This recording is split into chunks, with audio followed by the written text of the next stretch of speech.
Baka akalain lang rin ninyo, hindi naman lahat na may pera. Walang pera sa ano.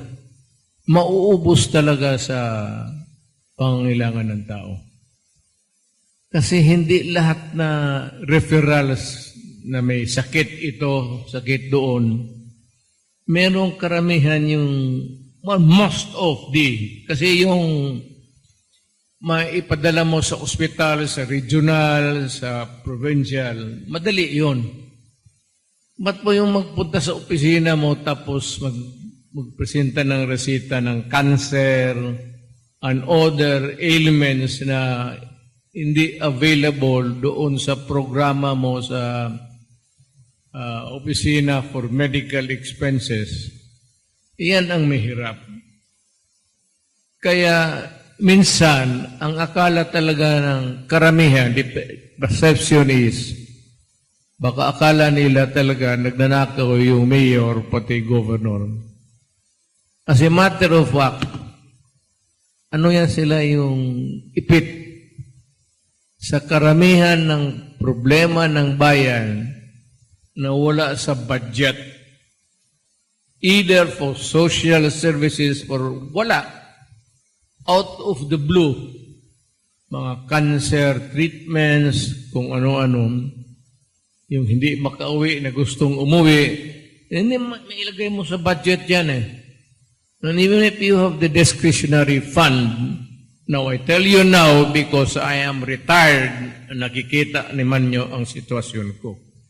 Kung talagang may pera na pwede mong minahin mo man, dagdag ka pa.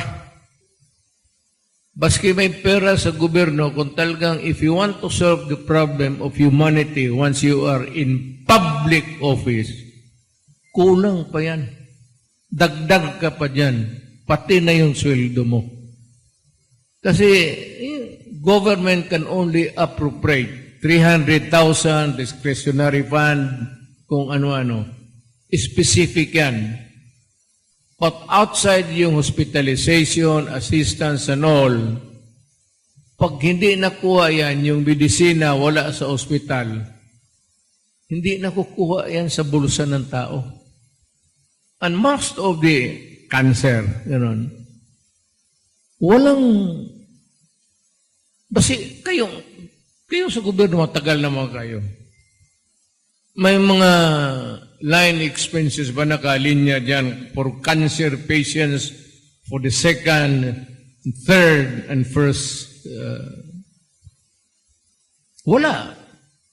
So yun ang karamihan ng tao. Hindi madali ang public office. Mas ka na sabihin mo, magnakaw ka ng pera, mauubos rin yan sa tulong ng tao. Kasi paglabas dyan sa budget, you're only limited for medical assistance. You cannot program the sickness or ailments of a community, for example, like Davao, kung ilan ang magkasakit ng cancer, kung ilan ang magkasakit ng ano-ano dyan, outside of yung flu, yung appendicitis, pwede mong sa regional office yan. But in most cases, yung lalapit sa iyo, yung wala maibigay sa lokal. Yan talaga ang problema. So, baski na sabihin mong gusto mo magnakaw, hindi, wala kang panahon magnakaw kasi kailangan ng tao. And if you want to stay in power, hindi ka naman pwede mag-one term ko lang dyan, you have to distribute money.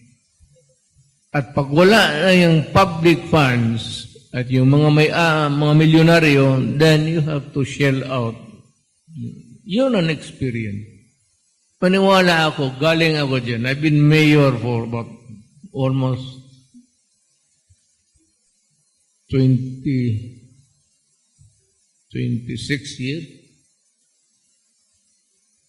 Yung presidente ako, kulang talaga. So, each time we meet would be a learning process for you sa lahat ninyo. Gustong umabot ng ano.